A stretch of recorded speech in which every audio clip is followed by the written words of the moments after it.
বাবা যার সাথে আমার বিয়ে দিয়েছেন সেই লোকটা নাকি আমার চেয়ে 21 বছরের বড়। আগের ঘরের বউ বাচ্চা সবই আছে, আমি কিছুই জানতাম না। জানার পর আর সহ্য করতে পারলাম না, তাই বাসর ঘরে ফানের গ্লাসে 3টা ঘুমের ওষুধ মিশিয়ে আমি পালিয়ে এলাম। আমাকে একটু থাকতে দেবে তোমরা? অষ্টাদশী সাজের এহেন কথা শুনে চমকে উঠলে তার বান্ধবী অদিতি ও অদিতির মা রুমা বেগম বললেন, এত অল্প বয়সে কেন বিয়ে দিলেন তোর বাবা? তারা তো এমন নন। সাজমুখ চোখ মুখ কুঁচকে বলল, জানি না কিছু, বিয়ে দেওয়ার তো কথা ছিল না। মেয়ে মানুষ ঘরে থাকলে সম্বন্ধ আসেই, তবে এর আগে আব্বা কোনোদিন সেই বিয়ের কথাগুলো আমার কান অবধি আসতে দেননি। এবার কী যে হলো, আমার অনুমতি অবধি নেওয়া হলো না। হুট করেই দেখলাম বাড়িতে অনেক মেহমান এলো। আম্মা আমার রুমে এসে সকল বলল শাড়ি পরতে। একটু অবাক হলাম, তারপর কিভাবে যেন বিয়ে হয়ে গেলাম। জানো আন্টি, আমাকে কবুল অবধি বলতে বলা হয়নি। অবাক হয়ে অদিতি বলল, তাহলে কিভাবে কি? ঠোঁট উল্টালো। আমি যে কিছুই বুঝতে পারছিলাম না। তা বললে ভুল হবে, আমার যে বিয়ে হতে যাচ্ছে বুঝেছি, কিন্তু হুট করেই হওয়ার কেমন থম মেরে বসেছিলাম। এর মধ্যে আমাকে কি জিজ্ঞেস করা হলো না বুঝে হাঁ বলে দিয়েছে। তারপর দোয়া দুরুদ পড়া হলো। আর কিছুক্ষণ পর সাহস করে আম্মাকে বললাম, বিয়েটা কি আমার আসলেই হচ্ছে? আম্মা বলল, হয়ে গেছে। কি আশ্চর্য! আহাম্মক হয়ে গেলাম। অদিতি জানতে চাইল, তারপর কি হলো? সাজ গায়ের ভারী শাড়িটা একটু সামনে নিয়ে বলল, আর জিজ্ঞেস করিস না অদি, আমি এখনও ট্রমা থেকে বের হতে পারিনি। বাকিটা পরে বলবো। আমাকে একটু পানি দিবি? অদিতি ফানের গ্লাস এগিয়ে দিল। সাজ পুরোটা একেবারে খেলো। মনের অশান্তি চোখে মুখে ফুটে থাকা বিস্ময়ের সাথে ফিরে উঠছে না। রুমা সাজের মাথায় হাত বুলিয়ে দিলেন, এক হাতে আগলে নিয়ে বললেন, কয়টা দিন তোকে দেখি নেই, আর এত কিছু হয়ে গেল। আল্লাহ, আমার আম্মুটাকে ধৈর্য দেখ। তুই এখন থেকে এখানেই থাকবি আমার সাথে, আমি তোকে কোথাও যেতে দেব না মা। অদিতি বলল, তোর আব্বু আম্মু খুঁজবে না? হয়তো না। এত শিওর কী করে হচ্ছিস? আমার দায়ভার সব আমার শ্বশুর বাড়ির এখন। আম্মা বিদায়ের সময় এটাই বলেছে। এখন খুঁজতে আসবে কোন মুখে? আর তোর জামাই 2 দিনে বিছানা থেকে উঠুক আগে, এরপর দেখা যাবে। বালিকা বধূ ফলার শখ কত তার, সামনে আসুক, তারে তো আমি দেখে নেব। সাজের কথা বলার ধরনে অদিতি না চাইতেও হেসে ফেলল। রাতে সাজ অদিতির রুমে থাকলো। চোখ দুটোতে এক ফোঁটাও ঘুম নেই। মাথার মধ্যে ঘুরপাক খাচ্ছে বিগত 16টা ঘন্টা। সকালে তারা এলো, দুপুরে বিয়ে, বিকালে বিদায়, সন্ধ্যায় নতুন বাড়ি, আর রাতে বিয়ে বাড়ি থেকে বউ ফেলানো। জীবনটা কত অদ্ভুত, কত অল্প সময়ে কি থেকে কি হয়ে যায়। সাজ বারান্দামুখী হয়ে দাঁড়ালো। আকাশের দিকে হেলে আছে এক চাঁদ। কিছুক্ষণ আগে অজান হয়েছে, ভোর হতে যাচ্ছে, আকাশ পরিষ্কার হচ্ছে অল্প স্বল্প করে। সাজ এগিয়ে গেল সেদিকে। প্রতিটি কদমে যেন কিছু প্রহর পিছে চলে যেতে লাগলো। বলা নেই কওয়া নেই, হুট করেই এভাবে বিয়ে হয়, তারপর আবার শ্বশুর বাড়িও নাকি পাঠিয়ে দেয়। এসব সাজের জানা ছিল না, মস্তিষ্কে আসছিল না। এর মধ্যে সে মার কাছে জানতে চাইল, সে কি সংসার জীবনটা মানিয়ে নেওয়ার মতো বড় আসলেই হয়েছে? কিভাবে পারবে? মা তাকে অনেক বুঝে দিল, আর সেই বুঝটাকে এক পর্যায়ে সে শ্বশুরবাড়ি যাওয়ার জন্য তৈরিও হয়ে গেল। বুকের ভিতর বুনতে লাগলো কিছু নতুন ধরনের স্বপ্ন, একটা ঘর, একটা সংসার, একটা মানুষ, কিছু ভালোবাসা। আচ্ছা, মানুষটা সে দেখেনি এখনো, ভালোবাসতে পারবে তো? সবচেয়ে বিস্ময়কর সত্য এটাই, সে তার স্বামীকে দেখেনি, বিদায়ের সময়ও না, পুরোটা রাস্তায় একবারও না। লজ্জা, জড়তা, অস্বস্তি, অদ্ভুত সব অনুভূতির মিশেলে যেন কিছু অন্য রং। শ্বশুরবাড়িতে পা ফেলার ঘণ্টাখানেকের মধ্যে সে জানতে পারলো তার সাথে স্ক্যাম হয়ে গেছে। স্বামী 21 বছরের বড়, তার বউ বাচ্চা আছে। চমকে উঠেছিল সাজ, মুখটা গেছিল ফসকে, সংসারের গোষ্ঠীর তুষ্টি। বুকের ভেতরটা যত রঙের ফুল ফুটেছিল একত্রে যেন তারা বিষক্রিয়া করতে লাগলো। এমনটা তো সে ভাবেনি। এমনটা কেন হলো তার সাথে? আর কি চমক সামনে অপেক্ষায় আছে? এমন ভাবনার মধ্যে বাসরে বসানো হলো তাকে। 20 মিনিট পর বর এলো। সাজের রুচিই ছিল না লোকটাকে দেখার। হাতের কাছে চাকু রেখেছিল, কাছে এলেই গলাবর ঢাবিয়ে দেবে। সাউন্ড বক্সে মেডিসিন বক্স পেয়েছেন, সেখান থেকে ঘুমের ওষুধ নিয়ে ফানের গ্লাসে মিশিয়ে দিয়েছে। লোকটা খেয়ে নিক, খেয়ে মরে যাক, কিছুক্ষণ পর তার সদ্য বিয়ে করা বর ঠিক তার পাশে এসে ফিট দেখিয়ে শুয়ে পড়ল। থম মেরে শ্বাস আটকে বসে রইল শ্বাস, তাকিয়ে রইল সাদা পাঞ্জাবির ফিটটার দিকে। তারপর কেটে গেল অগণিত প্রহর, সারা শব্দ পাওয়া গেল না কোনো। শ্বাস উঠে দাঁড়ালো।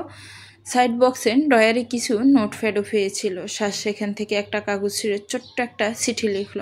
আপনার মতো বিবাহিত কাকুর সাথে আমি সংসার করতে আগ্রহী নই। আমাকে খুঁজতে এলে নারী নির্যাতনের মামলা ঠুকে দেব, ফর শিওর। বোঝা গেল? ফাইন। আল্লাহ যেন আপনাদের মতো পাগল ছাগলদের আক্কেল জ্ঞান দেন, সানজিদা। আর তারপর কালো বোরকা পরে বাসর রাতের বারান্দা হয়ে বউ পালালো। গত রাতে বিয়ে করার নতুন বউ এখনো বারান্দাতেই দাঁড়িয়ে। পার্থক্য কেবল এখানেই যে তখন ছিল টাঙ্গাইলে আর এখন সাভারে। দরেনির বুকে এখন বোর হতে যাচ্ছে। এতক্ষণে কি আর তার খোঁজ শুরু হয়েছে? কেউ কি টের পেয়েছে কিছু? আর তারপর কি হবে? এখানে তো বেশি দিন থাকবে না। আচ্ছা, কই থাকবে? ভাবতে ভাবতে বন্ধ করে রাখা ফোনটা অল্প সময়ের জন্য অন করলো। কিঞ্চিত সময়ের ব্যবধানে একটা আননোন নাম্বার থেকে টেক্সট এলো। কিছু সময়ের জন্য তবদা খেয়ে গেল সাজ। পরক্ষণে রাগে দুঃখে প্রায় চেঁচিয়ে উঠল। অদিতি দৌড়ে এসে জিজ্ঞেস করলো, কি হয়েছে? সাজ তাকালো। এই অদি, আমাকে দেখতো। দেখলাম। আমাকে দেখি কি লাগে? শয়তানের ভাই। চোখ বেয়াদব। ভালো করে বল। ভালো? শয়তানের নানি লাগে। এইবার জেন্ডার ঠিক রাখলাম। এত শিক্ষা সংস্কৃতি আমার কাজে লাগানো ফরজ। শ্বাস কাঁদো কাঁদো গলায় হয়ে বলল, আমার শত্রুর শালি তুই, তোরা আমি দেখে নেব।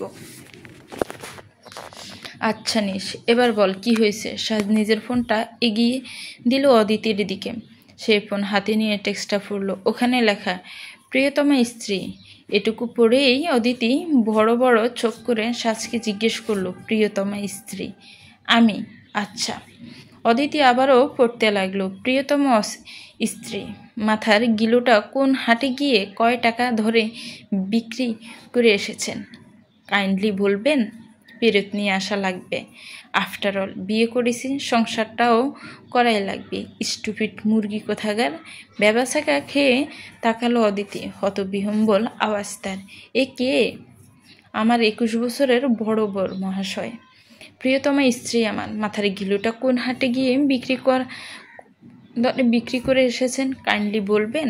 ফেরত নিয়ে আসা লাগবে। আফটার অল বিয়ে করেছি, সংসারটাও করাই লাগবে। স্টুপিড মুরগি কোথাকার। ব্যবসাকে খেয়ে তাকালো অদিতি। হতবিহম্বল আওয়াজ তার। এ কে? আমার 21 বছরের বড় বর মহাশয়। দুইজনে খপ করে বসে পড়ল বিছানায়। চোখ দুটো বিস্ময়ে ভাব কাটছে না। কিছু সময় নিস্তব্ধতার নামে কেটে গেল। প্রথম প্রশ্নটা অদিতিই করলো, নাম্বার ফেলো কিভাবে? যাকে বিয়ে করেছে তার নাম্বারটা কিভাবে ফেলো? এটা একটু বেশি বলদ টাইপের প্রশ্ন হয়ে গেল না? অদিতি ঠোঁট উল্টালো, মাথা নাড়ল। হ্যাঁ, এখন কি করবি? জানি না। দুজনেই ভীষণ হতাশ। ভীষণ মানে মারাত্মক হতাশ। তাদের হতাশা কাটছে না। কি করবে ভেবেই পাচ্ছে না। এর মধ্যে নির্দিষ্ট ভদ্রলোকের নাম্বার থেকে দ্বিতীয় টেক্সটটা এলো। ফোনের ভাইব্রেশন অদিতি চমকে উঠল। হাত থেকে ফোনটা ছিটকে পড়ে গেল ফ্লোরে। চিৎকার করে উঠল সাজ, শালি কি করলি? সাজ নিজের ফোনটা উঠালো। কার্পেটের ওপর পড়ার দরুন আহামরি কোনো ক্ষয়ক্ষতি ফোনের হয়নি। তবে ডিসপ্লেতে জলজল করতে থাকা টেক্সটটা পড়ে সাজ ফ্লোরের উপরেই বসে পড়ল। এটা দেখার আগে ফোনের গ্লাসটা ভেঙে গেলেই ভালো হতো না? ডিসপ্লে শশীর হয়ে যেত। আর না হয় তার কাজল কালো হরিণী চোখ দুটো কোনো এক ভাগ এসে গিলে খেয়ে ফেলতো। দুটোই কোনোটাই একটা হলেই পারত। তবে এখন এটা দেখা লাগতো না। কি দেখা লাগতো না? এই টেক্সটটা ছাড়া আর কি? সাহেবের দ্বিতীয় টেক্সটটা ঠিক এরকম ছিল, ফ্রিডম চাই, দিলাম। আগামী 1 বছর নিজের লাইফটাকে যেভাবে উপভোগ করার করে নাও, কেউ আটকাবে না, কোনো সমস্যায় পড়বে না। আর তারপর তোমার লাইফের উপর থেকে তোমার সম্পূর্ণ অধিকার কেড়ে নেওয়া হবে। তোমার একচ্ছন্ন নিয়ন্ত্রণ আমার হবে। প্রথমবার পড়ে চরম পর্যায়ে হতাশ হলে দ্বিতীয়বার সে আবারও পড়ল। আর তারপর কোঁচকানো কপাল শিথিল হলো। ঠোঁটের কোণে এসে আটল এক স্মিত হাসি। শেষোক্ত কথাগুলো খুব একটা আমলে আর নিল না সাজ। 1 বছর তো পেয়েছে। এই 1 বছর ঠিক কোনো না কোনো কিছু ম্যানেজ করে নেবে। যেই বাড়ি থেকে একবার সে বেরিয়ে সে বাড়িতে সে দ্বিতীয়বার পা রাখবে না, রাখবে না, রাখবে না, রাখবে না, কখনো না। 2 দিন আগে সাজের থেকে বর্তমানের সাজ সম্পূর্ণ পৃথক দুই মানবী এখন। বাবা মা ভাইয়া ছাড়া যে মেয়েটা 2 কদমে ফেলতে পারতো না 2 দিন ধরে, তার সাথে তাদের কোনো যোগাযোগই নেই। 2 দিনের আগে অকারণে সাজ মাকে আম্মা ভালো লাগে না বলে ডাকতো, ভাইয়ের পিছু পিছু ঘুরতো, অথচ এখন সময় কতটা পাল্টেছে। আচ্ছা, তার ভাইয়া কি একটা ভারও পারতো না তাকে কল করতে? বাবা মা তাকে কি একটুও মনে পড়ছে না কারো? দীর্ঘশ্বাসেরা বুকটাকে ভারী করে তুলছে। দীর্ঘশ্বাস থেমে থেমে পড়ছে। আনমনা হয়ে বারান্দার দরজার সামনে দাঁড়িয়ে রইল সে। পরনে অদিতির একটা 3 পিস। অদিতির ভারী আজ আনন্দ উল্লাসে পরিপূর্ণ। ঢাবির রেজাল্ট দিয়েছে আজ, ভালো একটা পজিশন নিয়ে সাজ আর অদিতি দুজনেই পাশ করেছে। আচ্ছা, সব কিছু ঠিক থাকলে সাজু নিশ্চয়ই অনেক খুশি থাকতো। পুরো এলাকায় তার বাবা আর ভাই মিলি মিষ্টি বিলাতো, অথচ কিছুই যেন হচ্ছে না, মনে শান্তি নেই। অদিতি পিছন থেকে এসে সাজের গায়ে গা লাগিয়ে দাঁড়ালো, কাঁধে মাথা রেখে বলল, খুব মন খারাপ? না, তবে অল্প। হ্যাঁ, একটু। সেই একটুখানি বিষণ্ণতা অদিতির মনেও ছেয়ে গেল। তারপর আর তার কিছু ভালো লাগলো না। নিশ্চুপ রইল কিছুক্ষণ। লক্ষ্য করা গেল অদিতির শ্বাসগুলো এখন দীর্ঘায়িত হয়েছে। সাজের দুঃখের পরিমাণ একটু কমেছে, তাতে ভাগ বসেছে অদিতির। দুঃখ বিলাসের প্রথম শর্ত হলো একাকিত্ব। যখনই একাকী মুহূর্তগুলোয় আরেকটা মানুষের আগমন ঘটে, পরিপূর্ণভাবে দুঃখকে বিলাস করা যায় না। সম্ভবত পৃথিবীর সবচেয়ে বড় সুখ সঙ্গসুখ, সবচেয়ে বড় লোভ সঙ্গলোভ, সবচেয়ে বড় দোষ সঙ্গদোষ। সাজ চোখ বন্ধ করে মনে মনে কিছু বিড়বিড় করলো, আর তারপর অদিতিকে বলল, জীবন উপভোগ করার জন্য সবচেয়ে বড় সুযোগ আল্লাহ আমাকে দিয়েছিলেন। আমার তো খুশি হওয়া উচিত। উৎফুল্ল হলো অদিতি। এটাই বোঝাতে চাইছিলাম। সরু চোখে তাকালো সাজ। বোঝাতে চেয়েছিলে? তুই তো একটা শব্দও করিসনি। তোর চোখে একটু নীরবতা পালন করতেছিলাম তো, তাই মনে মনে বলছি। তুই না শুনতে পেলে এটা তোর দোষ। তোর মন অপরিষ্কার। সাজার মনের আকাশটা আচমকা পরিষ্কার হতে লাগলো। একাকিত্বে ঘুমড়ে থাকা সানজিদা আফরিন অদ্ভুতভাবে টের পেল সে মোটেও একা নয়। মাসখানেকের মধ্যেই তারা কাটাবনের এক ছোট্ট 2 রুমের ফ্ল্যাটে উঠল। এক রুমের মাস্টার্সের একজন আপু আছে, আর অন্য রুমে অদিতি আর সাজ। আশ্রয় তো হলো বটে, কিন্তু থাকা খাওয়া অন্যান্য খরচের জন্য টিউশনি খোঁজা লাগবে। এসব ভাবনার মাঝেই তার ফোনে মেসেজ টিউন বেজে উঠল। অদিতির বেডশিট গোছানো হাত থেমে গেল। টেবিলের সাইডে বেজে ওঠা সাজের ফোনের দিকে একবার তাকালো, তারপর পিছে ফিরে তাকালো সাজের দিকে। মেয়েটা ফ্লোরে সিট হয়ে শুয়ে আছে, তাকিয়ে আছে সিলিংয়ের দিকে। অদিতির তাকিয়ে থাকাটা সাজের উষ্ঠ ইন্দ্রিয় টের পাওয়ার সাথে সাথে সে চোখ ঘুরিয়ে তাকালো। দুইজনের চোখাচোখি হলো। চোখের ইশারে অদিতি জিজ্ঞেস করলো, সে? শুয়ে শুয়ে ছোট্ট করে উপর নিচ মাথা নাড়ল সাজ। হ্যাঁ, সেই বর মহাশয়। শুরুর 2টা টেক্সট পেয়ে যখন ব্লক করে ফেলেছিল, পরদিনে আরেকটা নাম্বার থেকে কল আসে। সেই কলে থাকে বিরাট মাপের হুমকি। সেই হুমকিতে থাকে 6টা শব্দ। 6টা ব্লক করলে বাড়িতে এনে বেঁধে রাখবো। তারপর আর সাহস পায়নি ব্লক করার। স্বভাবতই বিতু ও পরনির্ভরশীল ধরনের মেয়ে সাজ। তার সাথে কি যে হচ্ছে এটাই তো বোঝা যাচ্ছে না। তার নাকি বিয়ে হয়ে গেছে। কি অদ্ভুত কথা, কিন্তু সত্য কথা। কি সত্য কথা? সত্য যতই অস্বীকার করা হোক না কেন, তা তো আর মিথ্যে হয়ে যায় না। সাজা অন্তরাত্ম বোধকার সে কথা মেনে নিয়েছে। এভাবে চালিয়ে নিল তার বিবাহিত ব্যাচেলার লাইফের প্রথম 1.5টা মাস। অদিতি ফোনটা তুলে সাজকে দিয়ে নিজের কাজে মনোযোগী হয়ে উঠল। অতিষ্ঠ ভঙ্গিমায় সাজ বলল, এটা ফ্রিডম? এটাকে কোন অ্যাঙ্গেল থেকে ফ্রিডম বলে বোঝা আমাকে? অদিতি কাঁধ উঠিয়ে বলল, যারটা তারই জিগা। দূর। সাজ ফোন হাতে নিল।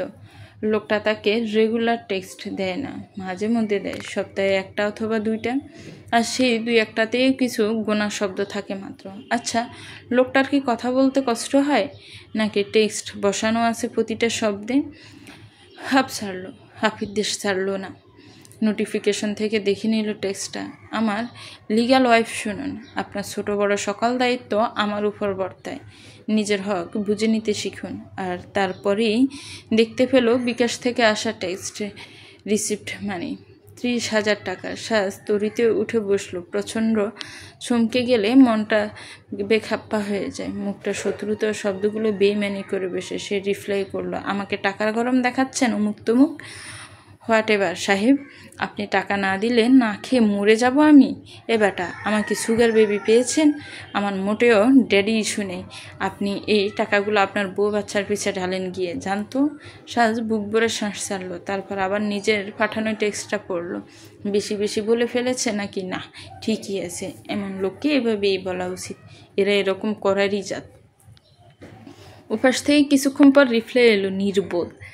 আর কিছু না, কেবল এটুকুই। এরপর আরও 5 মিনিট সাজ গোল গোল চোখে ফোনের দিকে তাকিয়ে রইল। নাম্বারটা সেভ করেছে মিস্টার ড্যাডি দিয়ে, কিছুটা মজার চলেই করেছে অবশ্য। সে যাক, জনাবের মাফা কথায় অভ্যস্ত সাজ এটুকু বুঝতে পারল। উপাস থেকে আর কোনো টেক্সট এখন আসবে না। এরপর সাজ নিজেই লিখল, আপনার মনে হয় আমি এখন থেকে 1 পয়সা খরচ করব? অলরেডি 10 টাকা করে ফেলেছ। 2 টাকায় সেন্ড মানি করতে আমার 5 টাকা করে চার্জ কেটেছে। আমার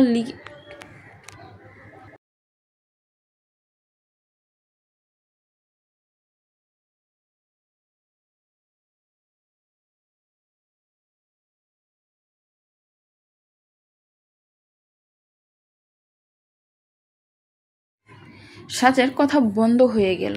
সে অযথা তর্ক চালিয়ে যাওয়ার প্রয়াসে পুনরায় লিখল, আমি 10 টাকা এক্সট্রা ফেরত পাঠাবো। তাই নাকি? হ্যাঁ তাই। জনাবের আর রিপ্লাই এলো না। সাজ উঠে বসলো, আর ঠিক তখন কোনো এক অদৃশ্য স্বর এসে সজোরে তার ঘালে লাগলো। রাজধানীতে টাকা নিশ্চয়ই গাছে ধরে না, হয় উড়ে উড়ে এসে পায়ের নিচে পড়ে যায়। এরকমটা হয় বলেই তো সে শক্ত গলায় বলতে পারলো টাকা ফেরত পাঠাবে। আরে সাজের শ্যাম মুখখানি কেমন মলিন হয়ে গেল, চোখ দুটো সরু ও ঠোঁট উল্টে বসে রইল। যেভাবেই হোক, যে করেই হোক, যার সাথেই হোক, আর যে পরিস্থিতিতেই হোক না কেন, বিয়েটা তো হয়ে গেছেই। হিসেব মতো জনাবের টাকাই তার পূর্ণ অধিকার রয়েছে, আগামী 1 বছর অবধি থাকবে। আর নিজের হক আদায়ের আলস্য দেখানো মানে নির্বুদ্ধিতা। প্রকাশ্য হোক কিংবা অস্বীকার যে হোক না কেন, সাহায্যে ধীরে ধীরে এই সম্পর্কের জালে জড়িয়ে যেতে আগ্রহ দেখাচ্ছে, তা বোধ করি সে এখনও বুঝে উঠতে পারেনি। রুম গোছানো শেষে যখন রেস্ট নিচ্ছিল, দরজায় করাঘাতের শব্দে শোকিত হলো তারা। অদিতি উঠে গিয়ে দরজা খুলল। পাশে দাঁড়িয়ে আছে মিষ্টি হাসির পূর্বিকা, বয়সে 5 বছরের সিনিয়র, অথচ স্বাভাবিক কি ভীষণ মিশুক। পূর্বিকা ওদের বলল, আমি রান্না করেছি, রাতে আমার এখানে খাবে তোমরা, আসো। সাজমিহি এসে আন্তরিকতার সাথে বলল, এসবের কি প্রয়োজন ছিল আপু? ছিল, বাচ্চা মানুষ তোমরা, বুঝবে না। শাহজার অদিতি পূর্বিকার সাথেই বেরোলো। ড্রয়িং রুমের বেশ পরিপাটিভাবে সাজানো। খাবার সময় পূর্বিকা বলল, তোমাদের ওই রুমটাতে আগে আমার ফ্রেন্ড থাকতো, ওর বিয়ে হয়ে গেল কিছু মাস আগে। এখন তো আর আমার সাথে থাকতে পারবে না। একা ছিলাম খুব, দিন দিন ডিপ্রেসড হয়ে যাচ্ছিলাম, তাই ভাবলাম ভাড়া দিই। জুনিয়র 2-1 জন মেয়ে ফেলে একটু সঙ্গ পেয়ে যেতাম আর কি। সেক্ষেত্রে তোমরা আমায় লোভী বলতে পারো। I want mind. স্যার সঙ্গে সঙ্গে বললো, না না আপু, তা কেন মনে করব? আপনি কি অনেক সুইট, তাই না? আমার বয়ফ্রেন্ডও তাই বলে। পূর্বিকা স্বাভাবিকভাবে এই কথা বলে গ্লাসে পানি ঢালতে লাগলো। ক্রমান্বয়ে বিষম খেলো সাজ ও অদিতি। কাশ যেন থামার নামে নেই। পূর্বিকা পানির গ্লাস এগিয়ে দিল। বাচ্চা মেয়ে দুটো লজ্জা পেয়েছে বোধহয়, তাদেরকে আর একটু লজ্জা দিতে বলে উঠল, তোমাদের বয়ফ্রেন্ড আছে? অদিতি মানুষ হিসেবে ভালো মন্দের মিশেলে হলেও বন্ধু হিসেবে বড় চমৎকার কিসিমের। নিজে কোনো দিক দিয়ে পিছিয়ে রয়েছে, সেটা তাকে দুঃখবোধ করাবে না। তার বান্ধবী চক্কা মেরে উল্টে ফেলে দিয়েছে, সে তাতেই খুশি। সে তাই বলে বেড়াবে, আর তাই সে উল্লাসে বলে উঠলে, আপু স্বাস্থ্য বিবাহ করে ফেলেছে। অবাক হলো পূর্বিকা। বিয়ে করে ফেলেছে? ভালো কাজ করেছে, আমাদের উচিত বিয়ে করে ফেলা। আমি আজই আমার বয়ফ্রেন্ডকে বলবো আমি বিয়ে করতে চাই, তুমিও তাই বলবে। অদিতি বড় বেজার হয়ে বলল, আমার তো বয়ফ্রেন্ড নেই আপু। কষ্ট পেও না, তুমিও না হয় আমার বয়ফ্রেন্ডকে বলো। না না আপু, আপনারটা বড় ভাই লাগে, ওনাকে কেমনে বলি? এর চেয়ে সাজের জামাইকে বলবো, ওর সাথে আমার একটা ভাগাভাগি সম্পর্ক আছে। ঠিক আছে, এটাও ভালোই হয়।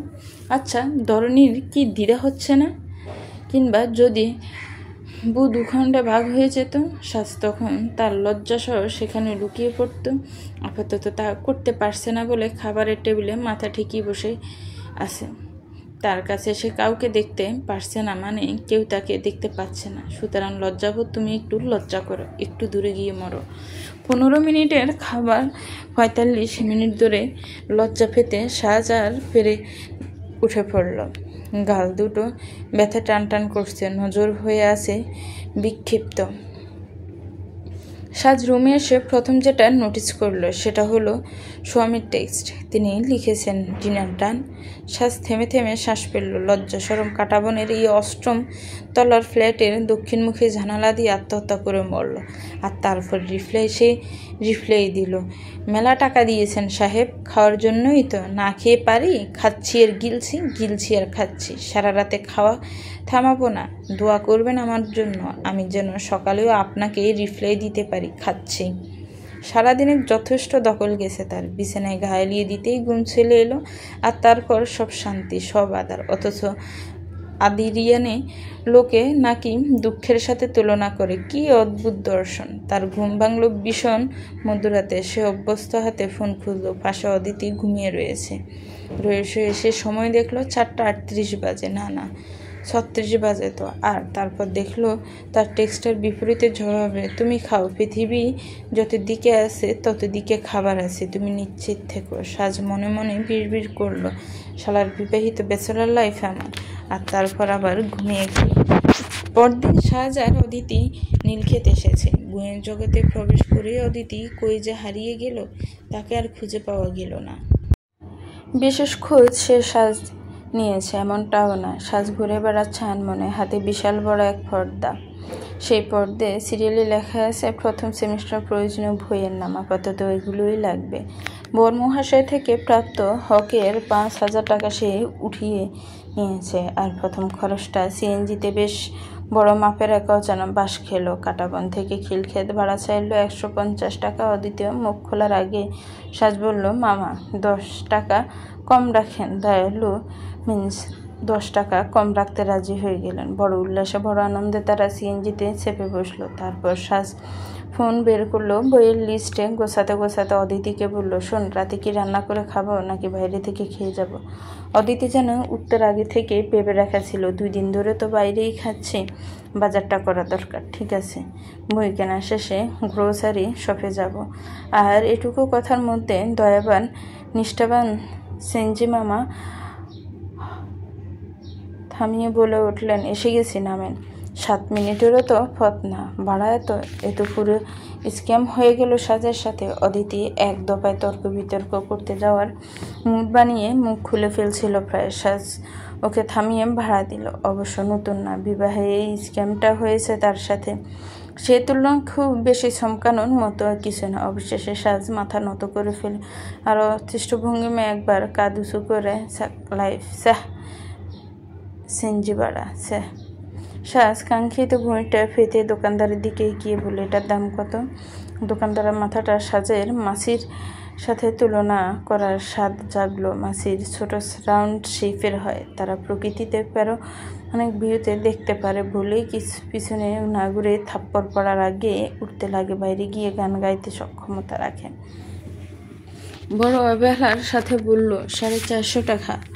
সাজ এবার আর বোকামি করবে না। সিএনজি বাড়ান 10 টাকা কম বলেছিল, এবার 50 টাকা কম বলবে। খুব করে বলতেই যাচ্ছিল, মুখটা খুললো কেবল তার। আর তখনই তার পাশে দাঁড়ালো ভদ্রলোকটা বলে উঠল, এটা 220 টাকা, এর বেশি দিলে বোকা হবেন। সাজের নিঃশ্বাস গলার কাছে এসে আটকে গেল। হৃৎপিণ্ডটা হয়ে উঠল বেপরোয়া।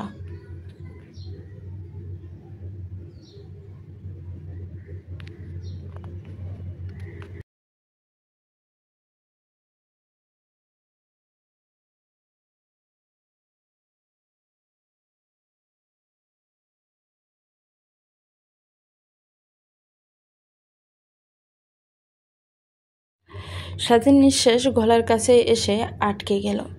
হৃৎপিণ্ডটা হয়ে উঠল বেপরোয়া। আওয়াজটা কেমন ছেনা নয়, মনের ভেতর দ্বিধার ঢেউ খেলছে। এই দৃঢ়তা ধীরে এসে থামার সুযোগ পেল না।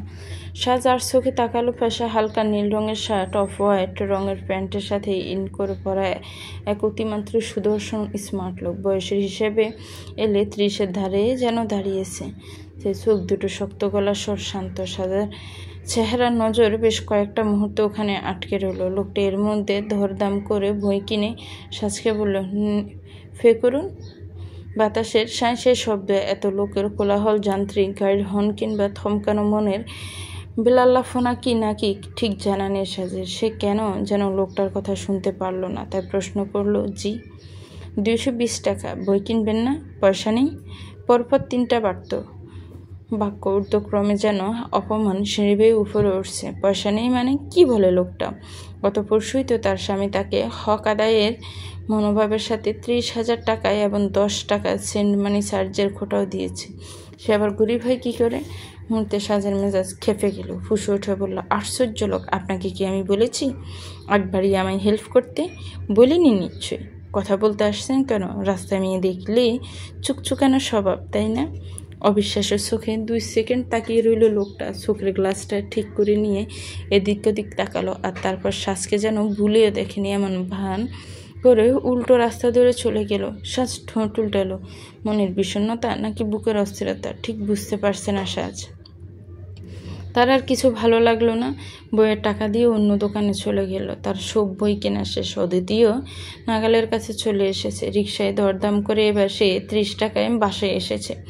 তবু অন্তরটা কেমন খসখস করছে তার। লোকটাকে এভাবে না বললেও চলতো। আচ্ছা, বলেছে তো বলেছে। লোকটাও তার সাথে ফাল্টা জবাবি কিছু তর্ক চালিয়ে যেত, তবেই না মনে শান্তি পেত সাজ। তা না করে কি করলো? ইগনোর। সাজার অস্তিত্বকে অসন্তুষ্টজনক চিহ্ন লাগিয়ে চলে গেল ওখান থেকে। ওইখানে এসেই তো আর ফিমেলিগো ড্রিম ড্রিম শব্দে রেগে আগুন। অবশেষে সাজ নিজের ফোন হাতে তুলো। রাগ, তেজ, যা আছে সব মেটানোর জন্য তো লিগেলি এক বেটাকে পেয়েই গেছে। আপাতত এই জাস্টেস করলো না, কল করলো সোজা। ও ধারে রিসিভ হলো কল। প্রথমে এলো সালাম। সাজ সালামের জবাব দিয়ে বলল, কই আছেন? জনাবের কণ্ঠস্বর অত্যাধিক শীতল, বহমান নদীর মতো প্রশান্ত। আর যে কথা সাজ মোটেও মানতে চাইছে না সেটা হলো অফিসের মতো নেশাক্ত, আফিমের মতো নেশাক্ত গলার স্বর। সে বলল, কোনো সমস্যা? সাজ বড় করে একটা দম টেনে নিয়ে বলা শুরু করলো, সমস্যার গোডাউন। যেই দুনিয়াতে পুরুষ মানুষ থাকবে সেই দুনিয়াতে মহিলাদের সমস্যা হবে না? এ কথা ভাবলেন কেমনে? ভাবতে কষ্ট হয়নি? আর ওকে কিছু হয়েছে? আপনারে আমার মনে ধরা বাদে দুনিয়ার সব অসাধ্য সাধন হয়েছে। কাঁচা বাজারে দাম কমেছে, ডিমের দাম হালিতে 40 টাকা। মানা যায়? জনাবের থমকানো আওয়াজ। না। কল পাওয়া মাত্র ভদ্রলোক ছেড়ে উঠে দাঁড়িয়েছিল। ক্রমাগত পায়চারির সাথেও কি শান্ত স্বরে কথা বলে যাচ্ছে তার প্রিয়তম স্ত্রীর সাথে। এই মুহূর্তে তার কপালে 2 আঙ্গুল চলমান। সেই দৃঢ়স্বরে শুধালো, ম্যাডামের মেজাজের এই দশা কেন? আমার দিন আর দুনিয়ার কোনো কিছু ঠিকঠাক রাখছেন আপনি? ভাল লাগে একটা বিড়াল এসে মিয়াও করলেও আমার মনে হয় আপনার সাথে আমার বিয়ে না হলে ওই হতচ্ছড়িটা মিয়াও বলতো না। নতমুখী হয়ে হাসলো সে হাসির রেশ কলের ওপাশে রণচণ্ডী রূপ ধারণ করা সাজ অবধি পৌঁছালো না, বরঞ্চ মেয়েটা চেতে গেল। কি আশ্চর্য, কথা বলছেন না কেন?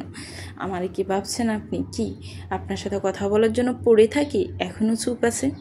কথা মনে যায়নি, কানে যায়নি? Go on madam.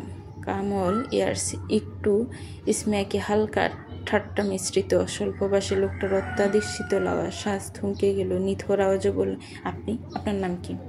ফিসকে গা জ্বালানো হাসির সাথে কটাক্ষ মানে মারতে উদ্যত ভদ্রলোক বলে উঠল, সিরিয়াসলি 6.5 সপ্তাহ পর, তাই বলে সবসময় এভাবে কথা বলবে? এভাবে একটা কথা বলার সোজা উত্তর আশা করা যায় না। বিয়ে পড়ানোর সময় বা সাইন করার সময় অবশ্য নামটা শুনেছিলে, দেখেছিলে। প্রচণ্ড ট্রামাটিক ব্রেন আর সেই মুহূর্তে নামটা মাথায় ধরে রাখতে পারেনি। এতে নিশ্চয়ই তার দোষ নেই, সব দোষ এই লোকটার। স্যার শুনল না তার নাম, দরকার নেই তার নাম জানার। এমন তো নয় যে তার নাম জানলে সে ন্যাশনাল অ্যাওয়ার্ড পেয়ে যাবে কিংবা দুনিয়ার উপকারে আসবে। যত সব। দীর্ঘদিন ধরে সাজ রাতে অনিদ্রা, দিনে যেমনি চোখ ব্যথা, কাঁধ ব্যথা সহ যাবতীয় বেশ কিছু সমস্যার মুখোমুখি হচ্ছে। ভেবেছিল ঢাকা এসে সবার আগে ডাক্তার দেখিয়ে নেবে, অথচ আলসেমি করতে করতে সপ্তাহ কেটে গেল। না দেখে না শুনে কিছু না বলতেও কীভাবে যেন তার বিবাহিত স্বামী ব্যাপারটা টের পেয়ে গেছে।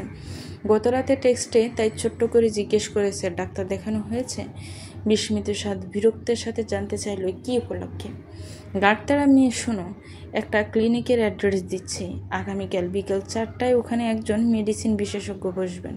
অ্যাপয়েন্টমেন্ট নিয়ে রাখছি আমি, সময় মতো চলে যেও। সাজ দুটো থমকানো শ্বাস ফেলে লিখল আচ্ছা।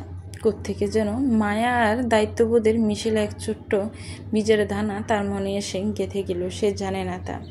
এরপর ধীরে ধীরে বীজ থেকে ছাড়া থেকে গাছ মনের ভেতরটা অবধি শিকড় গেড়ে নেবে। বাইরের সবটাই ছড়িয়ে ছিটিয়ে থাকবেন ডালফানা।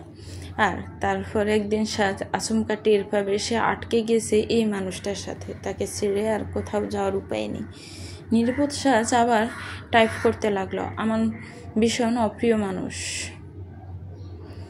শুনুন, বড় অদ্ভুত আপনি। চিনি না জানি না, মুখোমুখি দুটো কথাও কোনো দিন হয়নি, তবু আপনি কেন আমার এত খেয়াল রাখেন, এত কেন যত্ন? এগুলি কি শুধুই কাগজে লেখা দায়িত্ব কেবল? তবে কেন না বলতেও বুঝে যান আমার মনের সবটা? লেখাগুলোতে কিছু ইতিবাচক অনুভূতির ছাপ পাওয়া গেল নাকি? বুঝতে পেরে সাজ ব্যাকফেস্টের সবটা মুছে ফেলল। ব্যাক স্পেসের গায়ে লেখা থাকে এক আকাশ সমান অভিযোগ, অভিমানও মুছে নেওয়া গল্প। সাজ পরদিন বিকেলে ক্লিনিকে চলে এলো। রিসেপশনে যেতেই এক মহিলা রিসেপশনিস্ট এগিয়ে এলো। সাজ নিজের নাম বলতে সে বলল, আপনি সাজ? আপনার অ্যাপয়েন্টমেন্ট নেওয়া ছিল, ভেতরে যেতে পারেন, ডাক্তার আপনার অপেক্ষা করছে। সাজ থ্যাংক ইউ বলে চেম্বারের দরজায় খানিকটা নক করল, তারপর দাঁড়িয়ে রইল সেখানে। সেকেন্ড কয়েক থমকালো মুহূর্তের পর ওপাশ থেকে বেশি হলো এক ভরাট পুরুষালী কর্কশ আওয়াজ, আসুন।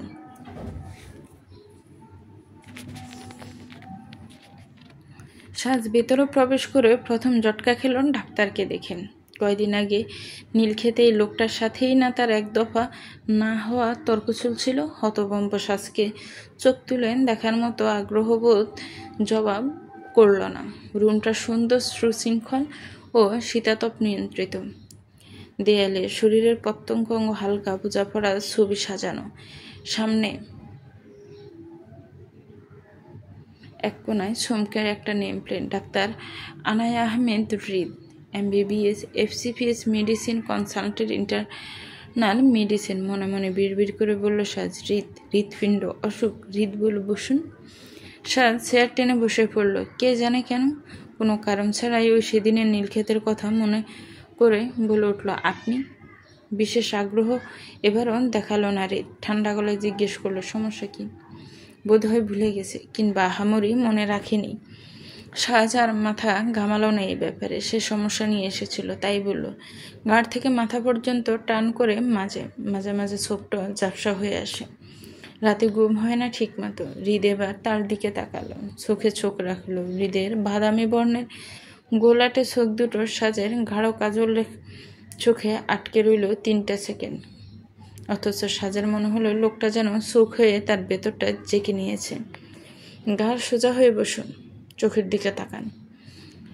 সাজ আড়ষ্টভাবে তাকালো। হৃদ একবার তার কাঁধে টোকা দিল। শান্ত কণ্ঠে বলুন, স্ট্রেস থেকে হচ্ছে, সাথে স্লিপ ডিসঅর্ডার। চোখের সমস্যা নেই, তবে ভেতরের কথা বের হয়ে যাচ্ছে। শেষোক্ত কথাটায় সাজ আহাম্মকের মতো জিজ্ঞেস করল, হৃদ সরাসরি এবার তার দিকে তাকালো।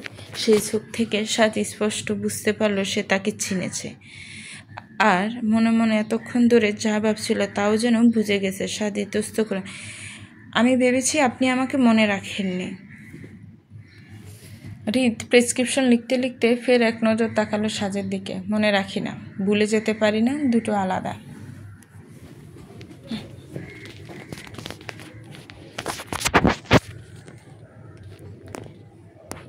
বাক্যটা কানে বাজছে সাজের। মনটা এখন আটকে আছে পড়ন্ত বিকেলের সেই খিলক্ষেতের বইয়ের স্তূপের পাশ দিয়ে চলে যাওয়া লম্বাদেহী লোকটা। কেমন অদ্ভুত লাগছে। জিমজিম করছে মস্তিষ্ক, চোখ দুটো কোথাও স্থির হয়ে থাকতে পারছে না। বোধহয় অসুস্থ হয়ে পড়েছে। বাসায় ফেরার পথে প্রেসক্রিপশন মোতাবেক ওষুধ কিনে নিয়ে যেতে হবে। লোকটা ডাক্তার, কি শানিত ও মানানসই ব্যক্তিত্ব। সিসি, নিজের নির্লজ্জ চিন্তা ভাবনার জন্য খুবই লজ্জিত বোধ করল সাজ। এত বছর ধরে সামলে রাখা মনটা বেখাপ বাবাও টানাটানি পড়ে গেছে। রায়ন ফুচকার প্লেট নিয়ে এসে পাশে বসলো। ধ্যানমং হলো সাজ। সিএনজিতে বসে আছে সে, সাথে তার মনোবিজ্ঞান বিভাগ থেকে প্রাপ্ত দুজন বন্ধু আয়াত ও রায়ন। তাকে বারবার অন্যমনস্ক হয়ে যেতে দেখে আয়াত কপার ট্রাক দেখিয়ে বললে, এ ভাই, তোর সমস্যা কি? খুলে বলবি আমাদের, নয়তো সলভ করবি কিভাবে? তার সমস্যা খুলে বলতে পারে না। মলিন চোখে তাকাই ওদের দিকে। স্বামী নামক লোকটার সাথে সে যোগাযোগ বন্ধ করতে পারছে না, নাকি মন চাইছেও না, এ ব্যাপারটা মোটেও পরিষ্কার নয় সাজের কাছে। দ্বিধা দিল তার দ্বন্দ্বে পিষ্ট সাজ। এত খারাপ লাগছে, এত অস্থির হয়ে আছে। রায়ন বলল, সাজ, তোমার যে কোনো সমস্যা হলে তুমি আমাদের জানাতে পারো। সাজ জোরপূর্বক এক হাসির সাথে বলল, আমার কাছে সবচেয়ে বেশি সমস্যা এই মুহূর্তে আমি নিজে। খারাপ লাগছে তাই। রায়ন আর আয়াতকে সাজ সবটা বলেছে ইতোমধ্যে। এরপর এই কথা শুনে ওদেরও মন খারাপ হয়ে গেল। মন খারাপ ব্যাপারটা পরিষ্কার পানিতে এক ফোঁটা রঙের মতো। পড়তে দেরি, চারপাশটা ছড়িয়ে পড়তে তার সময় লাগে না। হসপিটাল থেকে বাসায় ফিরে হৃদ ফ্রেশ হয়ে বারান্দায় গিয়ে বসল। সন্ধ্যের পরবর্তী মুহূর্ত, পুরো বাসার লাইট নেবানো। একটা ছাইরঙা বিড়াল লেজ নাড়তে নাড়তে দৌড়ে গিয়ে হৃদের পা ঘেঁষে বসে পড়ল। হৃদ চমৎকার হাসলো। বিড়াল ছানাটাকে কোলে নিয়ে ঘাড়ে আলতোভাবে হাত বুলিয়ে দিতে লাগলো। আদরে আহ্লাদে নুইয়ে কোলের মধ্যে মিশে গেল ইভ। হৃদের পোষা বিড়াল ইভ, অর্থ সন্ধ্যা। 1.5 মাস বয়সে যখন ইভকে হৃদ এনেছিল, মেয়েটা তখন একটু বেশি হৃদমুড়ি ছিল। এখন নাম যেন তার সাথেই যায়। ইভের গায়ের উষ্ণতায় হৃদের সকল ক্লান্তি মুছে যায়, আর তার নিজেকে নিঃসঙ্গ লাগে না। একটা অদ্ভুত বিস্ময়কর লুকানো সত্য মনে পড়তে শান্ত চোখে তাকায় হৃদ। চোখের কোণে কুঁচকে থাকে হাসি। সম্মুখে বেসে ওঠে বিয়ের দিনটা। হৃদের মা আফিয়া বেগম ও সুমিতা বেগম স্কুলের সময়কার বান্ধবী। বয়স বাড়লেও তাদের বন্ধুত্বটা থেকে যায়, গাঢ় হতে লাগে দিনকে দিন। মায়েদের বন্ধুত্বের মাঝ দিয়ে কিভাবে যেন সুস্মিতা আন্টি ছেলে অর্ণবের সাথেও হৃদের বন্ধুত্ব হয়ে গেল। অর্ণবের পর নিজের বাড়ির চেয়ে হৃদের বাড়িতে থাকতে আনন্দ পেতে লাগলো। সময় কাটতে লাগলো। হৃদের তখন 12 বছর বয়স। সুমিতা আন্টির বাড়িতে একটা ছোট্ট পুতুলের জন্ম হলো। হৃদ ও অর্ণব বিস্ময় নিয়ে বাচ্চাটাকে দেখতে লাগে। তাদের উল্লাস আবেগ কোনোটাই প্রকাশ পায় না, কেবল দু চোখে ঠিক করে বেড়াতে লাগে মুগ্ধতা। বাচ্চাটার নাম রাখা হলো সাজ, অর্থাৎ সন্ধ্যা। অনিচ্ছ সুন্দর সন্ধ্যা। 3-4টে বছর এভাবেই কেটে গেল। কথিত আছে, সময়ের স্রোত আটকে রাখা যায় না। সময় বহমান নদীর মতো এগিয়ে যায় স্রোত যেন জীবন। জীবনের পরবর্তী ধাপ অনুসরণ করে মাধ্যমিকের পরে হৃদ আর অর্ণব দুজনেই ঢাকা শিফট হয়ে গেল। যাওয়ার আগে আফিয়া বেগম ভালো মতো হৃদের মাথায় গেঁথে দিল, বাবু, তোর জন্য আমি এক লক্ষ্মী মেয়েকে দেখে রেখেছি। ভুলেও অন্য কোনো মেয়ের দিকে তাকাবি না। হৃদ মায়ের কথা শুনেছে, পড়তে গিয়েছে, পড়াশোনার মধ্যেই আটকে থেকেছে। ওখানে কলেজের পড়াশোনা, নিজেদের নতুন জীবন, সব মিলিয়ে গুছিয়ে চলার মধ্যে দিয়ে আর ছোট্ট সাজের কাছে হৃদের ফেরা হলো না। তারপর মাঝে দিয়ে কেটে গেল এতগুলো বছর। সাজ কন্যার তখন সর্বাঙ্গে কৌশলের ছোঁয়া, যৌবনের ছলনা। মোটেও মেয়েটাও যেন গড় কোনো ভীষণ। বাইরের মানুষদের সাথে মিশতে পছন্দ করে না। বাড়িতে মানুষ এলেই ঘর থেকে তো বেরোই হয় না। যে বিষয়টা সে নেই, সেই বিষয়টাতে আর আগ্রহ পায় না। দিন দুনিয়া থেকে সম্পূর্ণ পৃথক। মেয়েটা কল্পনায় বেশি বেড়ায় সারাটা সময়। এই যে এত ভালোবাসে অর্ণব তার বোনকে, সেই অর্ণবের সাথেও সার স্বাভাবিক না, মিশুক না। বছর 2 একাকি ঈদের ছুটিতে যখন হৃদ বাড়িতে এসেছিল, সন্ধ্যায় চা খেতে খেতে আফিয়া বেগম বলে ওঠেন, আব্বা, তোর বউ তো ঘরে আনার সময় মতো বয়স হয়ে গেছে প্রায়। অপেক্ষার ভালো লাগে না। মায়ের ছেলে মানুষইতে হৃদ না হাসে পারে না, তাই নাকি? আমিও দেখতে চাই আমার বউ কত বড় হয়েছে। আফিয়া বেগম এতগুলো বছরে এই প্রথম হৃদকে সাজের ছবি দেখায়। ষোড়শী শ্যামকন্যা, গায়ের লাল শাড়ির নীল ব্লাউজের সাথে 8 ফুটো করে পরা, ছাদের রেলিংয়ে হেলান দিয়ে দাঁড়িয়ে তাকিয়ে আছে মাথা বাঁকিয়ে ক্যামেরার দিকে। মুখে হাসি নেই, তবে চোখ দুটোতে কি যেন আছে। সর্বাঙ্গে উপচে পড়ছে অভিমান, সদ্য অস্ফুটিত ফুলের সুঘ্রাণ। হৃদ তার গোটা পুরুষ যেন মেয়েটার হেফাজতে রেখেছে। সেই মেয়েটাকে প্রথমবারের মতো দেখতে পেয়ে বুকের ভেতরটা অদ্ভুত কিছু অনুভব করলো। বুকে তো অসুখ, অনুভবে সুখ। এই কি জ্বালা! সেই জ্বালা আরও বাড়িয়ে দিতেই মা বলে উঠল, সাজ। ছোটবেলার সেই প্রিয় পুতুলটার নাম অর্ণবের মুখে প্রায়শই নামটা শুনতে পাই হৃদ, তবে দেখতে আগ্রহ করেনি কখনো। অর্ণবও বাইরের কোনো পুরুষকে নিজের বোন দেখিয়ে বেড়ায়নি। সে যতই প্রাণের চেয়েও প্রিয় বন্ধু হোক না কেন। আর তাই হয়তো হৃদ বিস্ময়ের চূড়ান্তে। আমাদের সাজ। হৃদ বরাবরই কথাবার্তা মেপে বুঝে বলে থাকে, তবে এখন সেনা পরিচয়ের বেশ বাইরেই এক মেয়েকে কীভাবে যে আমাদের বলে বিষয়িত করলো সে বুঝতে পারল না। ঠোঁট চেপে হাসলো আফিয়া বেগম। হ্যাঁ। হৃদ ছবিটার দিকে তাকিয়ে থেকে বলল, ও তো অনেক বাচ্চা, আমার সে 12 বছরও ছোট, তাই না? এখন মাত্র 16। তো তাতে কি হয়েছে? তোমার বাবা আমার চেয়ে 17 বছরের বড়, তাই কি বিয়ে করিনি? সংসার হয়নি? সুখে নেই? আমি তা বলছি না। আফিয়া বেগম চোখ মুখ কুঁচকে ফেলল। বললেই বা কি? তোমার কথা যেন আমি খুব শুনবো। আচ্ছা, আন্টি আঙ্কেল জানেন? কে? সুমিতা আর ভাইয়া? হ্যাঁ, সেই এক যুগ আগেই তাদের কাছে সাজকে চেয়ে রেখেছি। তারা রাজি? হ্যাঁ, রাজি না হওয়ার প্রসঙ্গই ওঠে না। আমার অমন সোনার টুকরো ছেলে। এ কথা বলে আফিয়া বেগম হৃদের থুতনিতে নিজের হাতের আঙ্গুল ছুঁয়ে এনে চুমু খেল। হৃদ মাথা নেড়ে বলল, আমার কলেজে পানি পড়া বন্ধুটা জানে? না, আমরা বড়দের মধ্যেই রেখেছি এসব কথা। আর তোমার বৌমা? এখনও না। আমার তো ওকে দেখলে সব বলে দিতে ইচ্ছা করে। মাঝে মধ্যে তো মুখ ফসকে বলে বলি, তোকে আমি আমার বাবুর বউ বানাবো। শুনে হাসে খালি, পাত্তাই দেয় না মেয়েটা। হৃদ হেসে ফেলে। সদ্য মেট্রিক পাস করা মেয়েটা কলেজ পার করে নি, তার আগে বিয়ের বোধ চাপিও না। আফিয়া বেগম বহু কষ্টে এরপরে 2 বছর সাজের সামনে নিজেকে সংযত করেছে, নয়তো সাজকে নিজের বৌমা হিসেবে লিখে নিতে তার সংযত চন্দ্র ভ্রমণে গিয়ে আটকা পড়ে থাকে। নিজে নিজে কলেজ পেরোলো। ষোড়শী সাজ অষ্টাদশী হয়ে উঠল। এর মধ্যে পরিবর্তন কেবল এটুকুই যে ব্যাপারটা অর্ণবার হৃদ জেনে গিয়েছে। হৃদ এখন মেয়েটার ব্যাপারে আগ্রহ দেখায়, খোঁজ নেয়, কখন কি করছে এসব জানার চেষ্টা করে। তার ব্যস্ত জীবনের বেশ বড় একটা সময় গোছাতে শুরু করেছে তার বউকে দেওয়ার জন্য। বিয়ের 1 মাস আগে সাজকে সব জানানোর পরিকল্পনা করা হলো, অথচ 8 ফোরে সাজকে নিয়ে হৃদের আলাদাই পরিকল্পনা। একদম অল্প মানুষ নিয়ে ঘরোয়া বিয়ে। বিয়ের কনে নিজেও চমকে যাবে এমন কিছু একটা আচমকা গল্পের পারন্ত। বিয়েটা হলো, অথচ গল্পটা মোড় নিল অন্যদিকে। রুমের এক কোনায় লাগানো সিসিটিভি ক্যামেরার দরুন হৃদ বাগানের এক সাইডে বসে সাজের মতিগতি দেখছিল আর হাসছিল। ঘুমের ওষুধ মেশালো শেষে কিনা ছুরি নিয়ে হাতের কাছে রাখলো। কি বাজ, বাপরে, কি জাজ, বাপরে। হৃদ গিয়ে তাই সরাসরি কথা না বলে এক পাশে শুয়ে পড়ল। গত রাতে ডিউটি করে যেদিন সকালে এসে টাঙ্গাইল এসেছিল, আর বিয়ের দখল, সব মিলে ক্লান্ত হৃদ মুহূর্তের মধ্যেই ঘুমিয়ে পড়ল। আর তারপরে যা হলো তা কি কেউ কল্পনা করেছে? নির্বোধ মেয়ে, তাকে দেখে কি সত্যিই বাপ টাইপের কোনো ব্যাপার পাওয়া যায়? কি দেখে চিরকুটে বলল বিবাহিত কাকু, আর তারপর তার ঘুমের সুযোগ নিয়ে পালিয়ে গেল? মানে সিরিয়াসলি, কি আশ্চর্য। বহু দখল গেল হৃদের।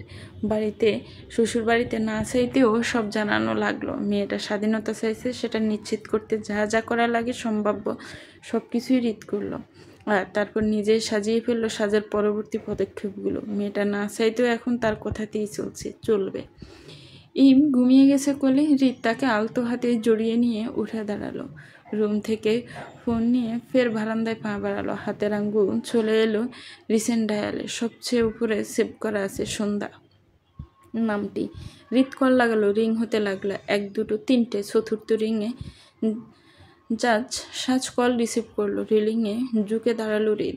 4 তলা বিল্ডিংয়ের 4র্থ তলায় সে থাকে। 3য় তলার কোনাকুনি বারান্দায় তার চোখ আটকে রইল। সেকেন্ডের মধ্যে সেখানে কিছু কৌতূহলী কদম এগিয়ে এলো। চঞ্চল নারী শরীরটাও রিলিং ছুঁয়ে দাঁড়ালো। বাতাসে ভেসে আসছে বারান্দার টবে লাগানো বেলি ফুলের ঘ্রাণ।